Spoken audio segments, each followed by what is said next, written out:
আসসালামু আলাইকুম রাহমাতুল্লাহ। প্রিয় এসএসসি পরীক্ষার্থী, তোমরা কেমন আছো? আশা করি আল্লাহ তাআলার রহমতে অনেক অনেক অনেক ভালো আছো। আমিও আলহামদুলিল্লাহ অনেক ভালো আছি। প্রিয় শিক্ষার্থী, তোমরা যারা গণিতে খুবই দুর্বল, গণিতকে খুবই ভয় পাও, পরীক্ষায় পাস নিয়ে খুবই টেনশনে আছো, আমি তোমাদের জন্য নিয়ে এসেছি সাজেশন ভিত্তিক কিছু ক্লাস। আমরা মাত্র কয়েকটি অধ্যায় অনুশীলন করব। তোমাদের গণিত বইতে 17টি অধ্যায় আছে, দরকার নেই 17টি অধ্যায়, মাত্র 4 থেকে 5টি অধ্যায় অনুশীলন করব আমরা।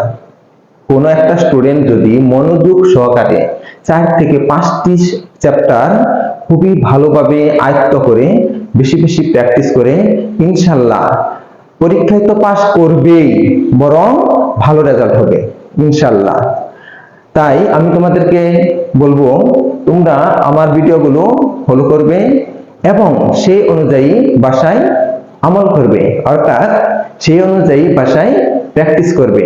আমি যতবার প্র্যাকটিস করতে বলবো তোমরা ততবার প্র্যাকটিস করবে। যে অঙ্কটি যতবার করতে বলবো সেই অঙ্ক ততবারই করবে, যদি আমার কথা মতো তুমি বাসায় প্র্যাকটিস করো এবং আমার ভিডিওগুলো ফলো করো। ইনশাআল্লাহ আল্লাহ ব্যতীত দুনিয়ার এমন কোনো শক্তি নেই যে তোমাকে ফেল করাবে।